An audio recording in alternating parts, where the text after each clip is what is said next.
ये पटना यूनिवर्सिटी का अंबेडकर कल्याण छात्रावास है सैदपुर का, और यहाँ पर अंबेडकर जयंती मनाई जा रही। आज यहाँ पर हुआ यूं कि चिराग पासवान जो कि लोजपा रामविलास के राष्ट्रीय अध्यक्ष हैं, और प्रिंस पासवान, प्रिंस राज जो कि राष्ट्रीय लोक जनशक्ति पार्टी के नेता है और सांसद हैं समस्तीपुर से, दोनों चचेरे भाई हैं और दोनों एक दूसरे के विरुद्ध हैं, खिलाफ हैं राजनीति में, और एक साथ दोनों पहुंच गए इस कार्यक्रम में अंबेडकर जयंती मनाने के लिए। जब पहले आ गए प्रिंस पासवान और उसके 30 सेकंड बाद आए चिराग पासवान। जैसे इधर बड़े आगे मंच की ओर भाषण देने के लिए, तो देखे कि प्रिंस पासवान वहां भाषण दे रहा है। अंबेडकर जी अमर रहे, रामविलास पासवान जी अमर रहे, रामविलास पासवान जी अमर रहे। मंच पे जाने के बाद थोड़ा देर खड़ा रहे मंच पर, वापस लौट गए बिना भाषण दिए हुए, भाषण भी नहीं दिए। चिराग पासवान आ गया और इसी जगह चिराग पासवान अपनी गाड़ी पर ही वेव करते रहे ऐसे, और इससे प्रिंस पासवान को भाषण देने में दिक्कत आ रही थी। उसके बाद क्या हुआ, मंच से अनाउंस किया गया, मंच से बोला गया अमर ज्योति आयोजक उनके द्वारा कि समाज में गलत मैसेज जाएगा अगर आप मंच पे नहीं आएंगे, आप भाषण बिना दिए जाएंगे तो पूरे देश में, पूरे समाज में गलत मैसेज जाएगा। श्री प्रिंस भैया को बहुत बहुत धन्यवाद कि आपने हमारे कार्यक्रम में आकर के हम लोग के मान सम्मान बढ़ाने का काम किया है। मैं यहाँ पे बड़े भाई चिराग पासवान जी से भी कहना चाहूंगा कि घर की जो बातें हैं उसे समाज में न लाया जाए। मैं आपसे आग्रह करूंगा एक छोटे भाई के नाते कि ये बाबा साहब अम्बेडकर की जयंती है, कोई राजनीतिक मंच नहीं है।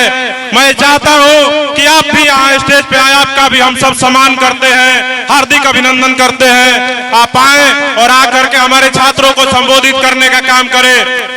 भैया आपसे एक रिक्वेस्ट है कि आए आप यहाँ पे और हम सबको संबोधित करने का काम करें। समाज में भैया चला जाएगा, आपसे रिक्वेस्ट है कि आप आ जाएं और हमारे मान सम्मान को रखने का काम करें। प्रिंस पासवान का भाषण खत्म होता है तब चिराग पासवान मंच पर जाते हैं। मैं चाहता हूं कि आप स्टेज पर आए और हम सभी छात्रों को संबोधित करने का काम करें। बड़े भाई श्री चिराग पासवान जी। तो देखा दोस्तों आपने, जो खुद एकजुट नहीं है, आपस में मिल के नहीं रह सकते, वो समाज को क्या मिलाएंगे। आप खुद अपने आंखों देखो, दोनों साथ में अगल बगल से गुजर रहे लेकिन एक दूसरे से मिले नहीं। एक बड़ा भाई एक छोटा भाई, वो समाज को क्या मिलाएंगे, क्या जवाब देंगे। एक मैं बता दूं, आप लोग चिराग भक्त बन रहे हैं और चिराग जो बीजेपी भक्त हैं उसका आगे देखना। वो बोला कि मैं कभी बीजेपी से अलग नहीं हुआ। आप देखो यही है सत्ता, बस सत्ता का मोह है, सब दोनों सत्ता के लिए लड़ाई और कुछ नहीं। जो अपनों का नहीं हो सका दूसरों का क्या होगा, आगे देखो दोस्तों। पूछना चाहती हूँ कि नीतीश कुमार जी के साथ कोई व्यक्तिगत मतभेद या सिर्फ आप नरेंद्र मोदी के हनुमान का रूप धारण करके उनके साथ रहना? नहीं, एब्सोल्युटली नॉट। कोई व्यक्तिगत मतभेद मेरे किसी के भी साथ नहीं है और मैं इसमें मैं मानता भी नहीं हूँ कि व्यक्तिगत मतभेद होने चाहिए। राजनीति अपनी जगह है, व्यक्तिगत परिचय अपनी जगह है। देखा, दुनिया के सामने कुछ और बोल रहा है और सामने कुछ और। देखा, बोलो व्यक्तिगत मतभेद किसी से नहीं होना चाहिए। तो ये क्या व्यक्तिगत मतभेद नहीं था तो क्या था ये, जो अपनों से ही नहीं मिल सका। अगर व्यक्तिगत मतभेद नहीं होता तो अपने भाई को देखते ही लोग मिलते हैं। ये व्यक्तिगत मतभेद ही है, बस सत्ता के लिए, ठीक है। बोल रहे हैं कि व्यक्तिगत मतभेद नहीं है। दिखावा कुछ और है और कुछ और है अंदर से। बाहर कहीं डिबेट में पब्लिक के सामने कुछ और दिखावा और अंदर अंदर कुछ और चल रहा है। यही है हाल।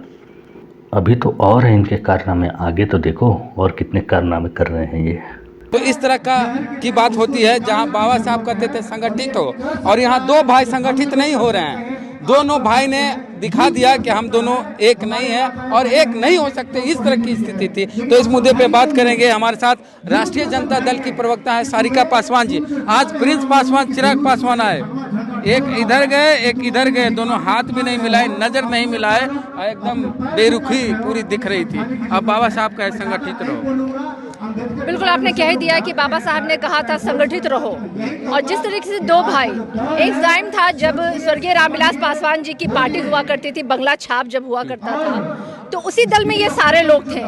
और स्वर्गीय रामविलास पासवान जी के जाते ही वो बंगला भी टूटा, दो पार्टियों में डिवाइड भी हुए ये लोग, और आज स्थिति है जो। लेकिन मैं उस पर नहीं जाऊंगी, मैं सिर्फ इतना ये कहना चाहूंगी कि आज बाबा साहेब भीमराव अंबेडकर की जयंती का कार्यक्रम था। आप अंबेडकर छात्रावास में आए थे, जहाँ की आपके समुदाय के बच्चे थे जो आपके वेलकम करने के लिए, आपका अभिनंदन करने के लिए खड़ा थे। लेकिन सिर्फ और सिर्फ अपनी पारिवारिक कलह और वो द्वेष और भावना आपके अंदर दिखी, और जिसके कारण कि जब चिराग जी भाषण दे रहे थे तो प्रिंस जी भाषण दे रहे थे तो चिराग जी पीछे से लौट रहे थे। तो आप अपने लोगों को क्या संदेश देना चाहते हैं? आप कैसे उस मंच पे खड़े होकर बोल पाइएगा बाबा साहेब भीमराव के अम्बेडकर के नारा को कि संगठित बनो? क्या संगठित हैं आप? जब आप दो भाइयों के बीच में कोई संगठित का कोई भाव नहीं दिखा रहा है तो आप क्या लोगों को आप ये दिएगा? और दूसरी बात, ये वो लोग हैं ना, जब अमित शाह जी बुलाएंगे ना अपने कार्यक्रम में तो ये दोनों ना दौड़ते हुए पूछ हिलाते हुए जाएंगे वहां पे, और संगठन का तो वो दिखाएंगे नजारा कि क्या आप कहिएगा। वहां तो मुंह से चू नहीं निकलेगा इनका, क्योंकि सत्ता के लोभी हैं ये लोग। सत्ता जब इनको मिलती है जहां, तो वहां पे वो ये नहीं देखते हैं भेदभाव। अमित शाह जी अगर उनको जमीन पे बैठाएंगे, पत्तल में खाना खिलाएंगे, पत्तल में चाटेंगे ये खाना वहां जा करके। बोलना दोस्तों, सारिका जी गलत नहीं बोल रही हैं, सच बोल रही हैं। और आप देख सकते हैं, अभी मैं आपको फुटेज और वीडियो दिखाऊंगा। देखिए, सच में पहुंच गए। अमित शाह जी जहां बुलाए वहां पहुंच गए, और सच में पत्तल में ही खाएंगे, जहां वो बोल देंगे वैसे ही करेंगे। बीजेपी के अंधभक्त ये भी है, बस सत्ता के लोग ही हैं। ये सच बोल रही हैं सारिका जी, 100% सच बोल रही हैं। आप देखिए ये वीडियो और फुटेज देखिए कैसे चिपके पड़े हैं। देखो, अब सारे गिले शिकवे भूल के चाचे भतीजे भाई सब पहुँच गए बीजेपी के दामन थामने, पहुँच गए बीजेपी के पास जी हजूरी करने। देखिए आप ये वीडियो, खुद पता चल जाएगा आपको भी। कल जब आपकी और प्रधानमंत्री जी की एक जप्पी हुई थी, तो एक जप्पी और हुई जिसका जिक्र भी हुआ, जिसकी तस्वीरें भी आई, और वो है आपके चाचा से जी। अब चाचा जी से मनमुटाव था हाजीपुर की सीट को लेकर। कुछ फासले तय हुए, कुछ बात हुई, कुछ एडजस्टमेंट हुई, कुछ बातचीत में समन्वय हुआ, कुछ मनमुटाव कम हुआ? Nothing that I am aware of, मतलब मेरी जानकारी में ऐसा कुछ नहीं। वो फिर वैसे ही एक लम्हों में से था जब चाचा जी वहाँ पे मौजूद थे, और भले वो माने नहीं माने, बट है तो मेरे चाचा ना, इस रिश्ते को तो कोई नकार नहीं सकता। भले वो बोलते हैं कि चिराग पासवान कौन है मैं नहीं जानता, या उसके मेरे खून में फ़र्क है, भले वो ये सारी बातें कहें, but at the end of the day मेरे पिता के जाने के बाद मैंने उन्हीं में पिता की छवि देखी थी। और फिर वही संस्कारों की बात है, वो सामने खड़े थे, मैं कैसे नहीं जाता। बचपन से मुझे सिखाया ही गया कि भाई चाचा हैं, जाओ पहुँचो, आशीर्वाद दो। उसी संस्कार का परिचय देते हुए मैं गया, मैंने उनके पहुँच हुए। उन्होंने भी, ये साल गिव इट टू हिम, उन्होंने भी बहुत अच्छे से मेरा हाथ पकड़ा, मुझे गले लगाया, और वो एक खूबसूरत छोटा लम्हा था हम दोनों के बीच में। छोटा ही है लम्हा। देखा, बीजेपी के कहते ही गले भी मिल गए, चाचा भी बना लिया। वैसे चाचा नहीं थे, वैसे भाई नहीं थे। बीजेपी ने बोला, शाह ने बोला, मोदी ने बोला, तो चाचा भी बन गए और भाई भी बन गए। याद आ गया कि हाँ ये हमारे चाचे थे। जो याददाश्त चली गई थी वो वापस आ गई। तो सब बीजेपी का है। बीजेपी जैसे बोलेंगे वैसे लोग करेंगे। आने वाले समय में ये आपके नेता कभी नहीं बीजेपी के नेता बनेंगे, देख लेना, ठीक है। फिर वही अग्निवीर और मणिपुर मिलेगा, और आपके नेता साहब चुप रहेंगे। आपके पिछवाड़े पे लठ बरसेगा, तो लठ खाने के लिए तैयार रहना, ठीक है, क्योंकि बीजेपी बोलेगा, इनको दम रहेगा नहीं बोलने का।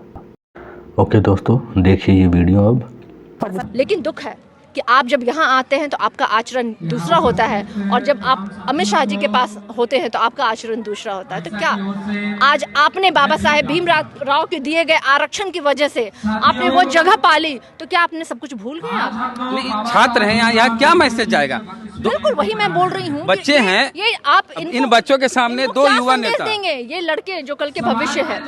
अगर कल को चिराग पासवान जी समझाने आएंगे तो इनमें से उलट के कोई पूछ लेगा कि आपका तो दोनों भाई का खुद का नहीं पड़ता है, तो आप हमरा का बोले लाए हैं, तब चिराग जी क्या जवाब देंगे? तो ये मुझे लगता है एक बहुत ही, चिराग पासवान बड़ा भाई, बड़ा दिल दिखाना चाहिए था।